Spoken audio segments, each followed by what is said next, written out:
How's it going, everybody? This is Brian for Pop Culture Crossing, and today we are talking about the 1942 holiday musical, Holiday Inn.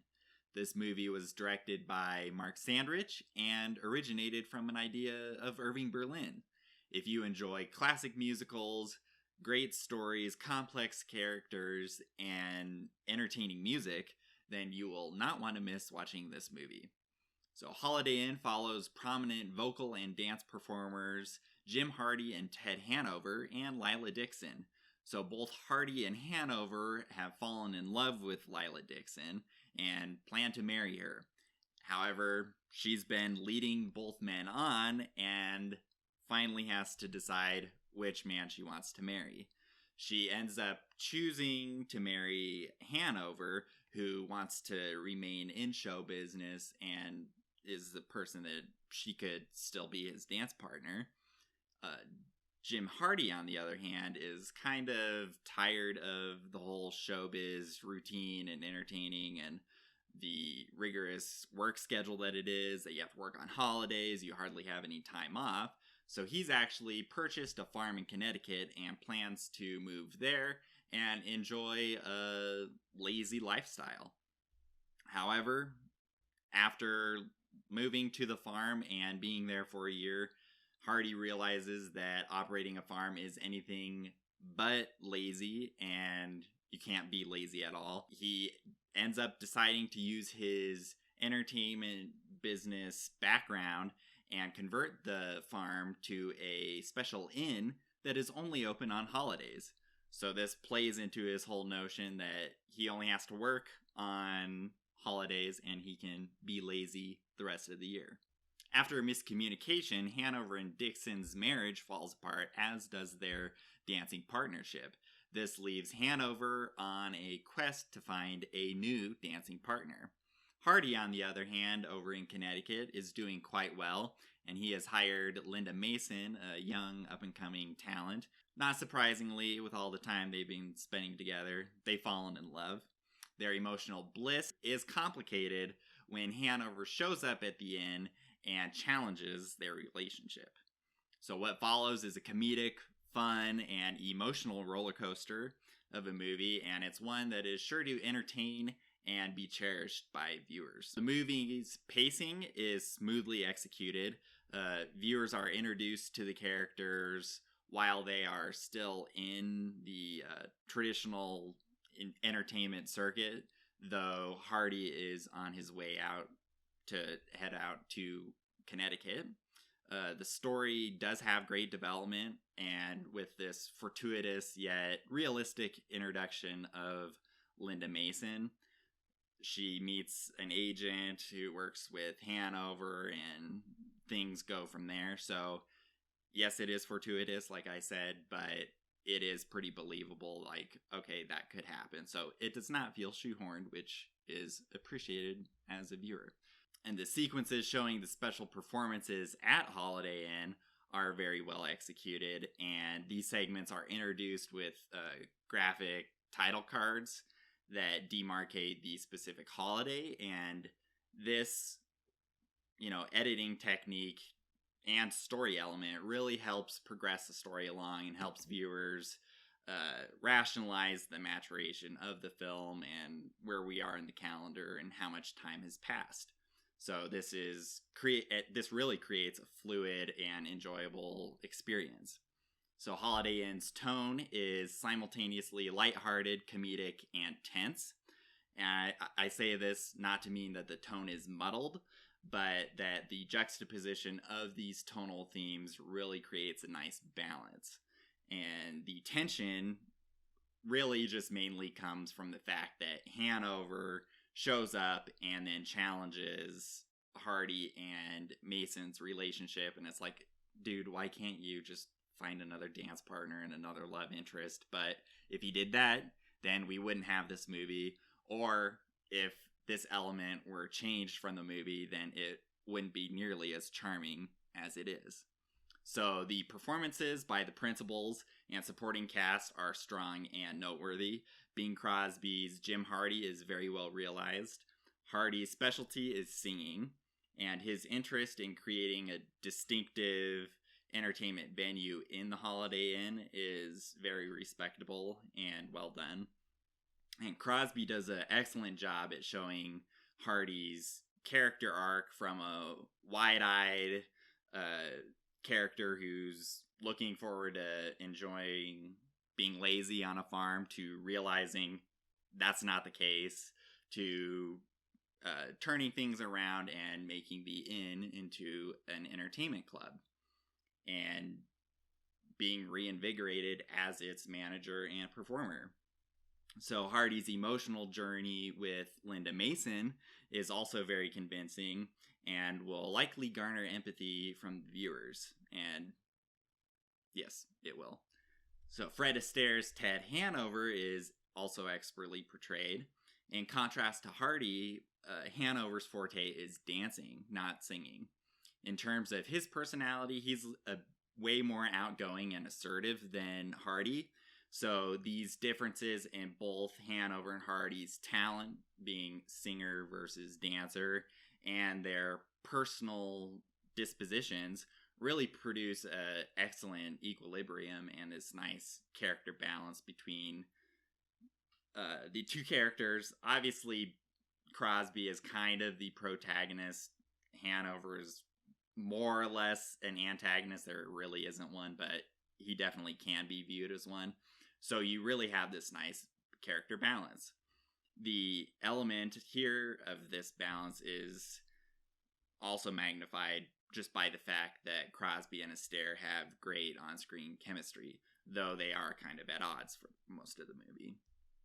And Astaire's portrayal of Hanover's forthrightness regarding Linda Mason is very well done and definitely creates this emotional tension. And I honestly, when he kind of is at his best in terms of that character point, I really didn't like him, but that's not to say that Fred Astaire's acting was bad. It's just that I didn't like that element of the character. Astaire's acting is stellar, however. Marjorie Reynolds' performance as Linda Mason is also quite remarkable. She really captures Mason's neophytic start in the entertainment performance business, and as she develops into one of the industry's most up-and-coming hot talent. Her interactions with Hardy and Hanover are also great, and she really does a great job at communicating Linda Mason's emotional conflict regarding Hardy and Hanover both liking her and kind of competing for her, especially once Hanover shows up and moves in. Also a very respectable thing about the character Linda Mason and Marjorie Reynolds' performance is that Mason is definitely a strong feminine female character, and she doesn't simply want to be a sidekick or just merely a partner or a pawn of one of the male performers. She wants to be a co-star and a collaborator. So this is very respectable, especially for the time of female roles in the early 1940s. And the supporting cast, Virginia Dale, Walter Abel, Louise Beaver, and Irving Bacon, all do a great job in buttressing the story and the principal cast. David Abel's cinematography is great. He does a solid job in capturing the long shots of the characters' performances, as well as the tighter, more personal shots.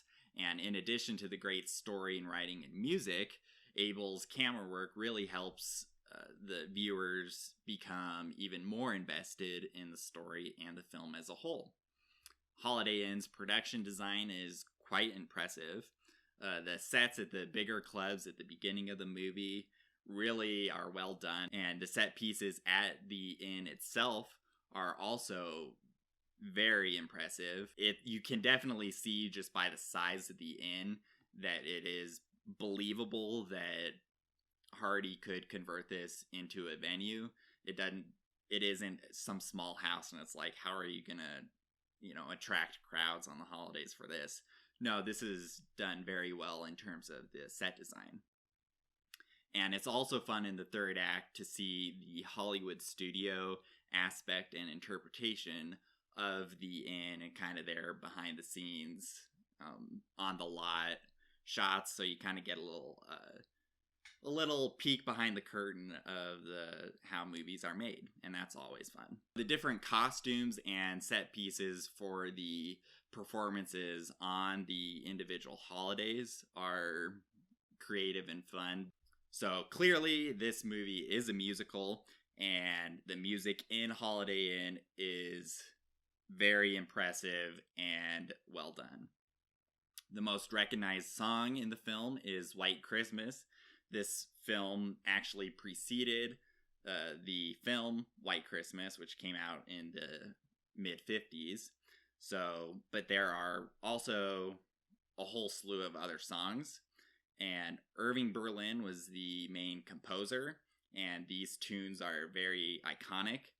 But Robert Emmett Dolan actually did the scoring, and he did a wonderful job at really kind of bringing the songs to life in an additional manner.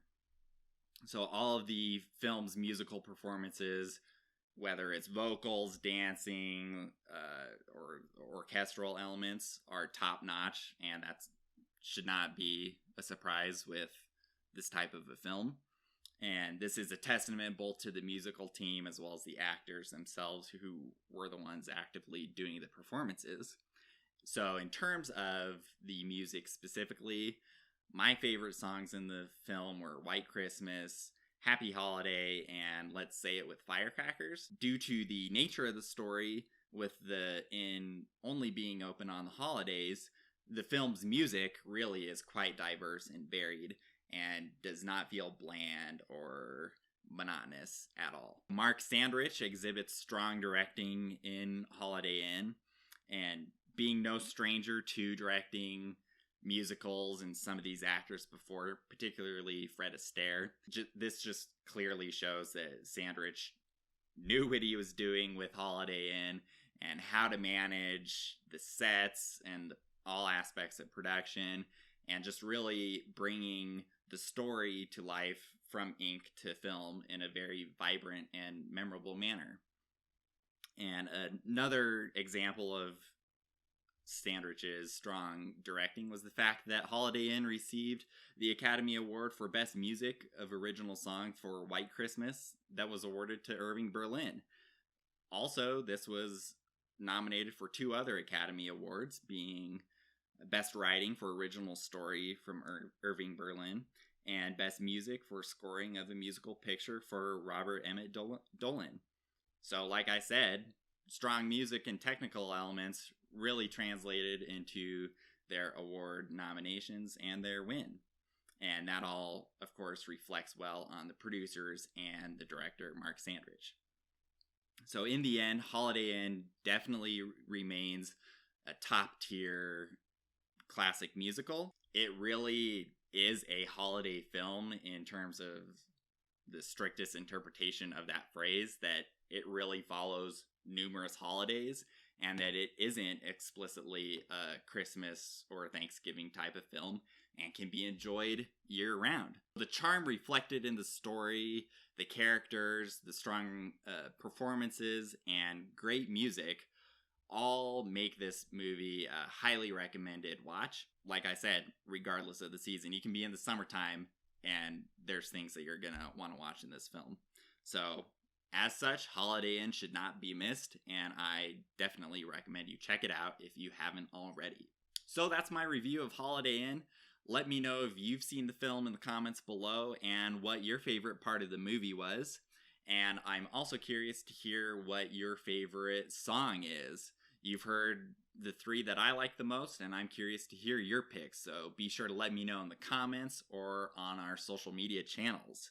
Also, what is your favorite Christmas musical, and what is your favorite non-Christmas musical? Because this kind of has a foot in both pools here, and I'm curious to hear your choices there. So, as always, I have a written review up on popculturecrossing.com if you also want to check that out. And I appreciate you watching and sharing and liking this video.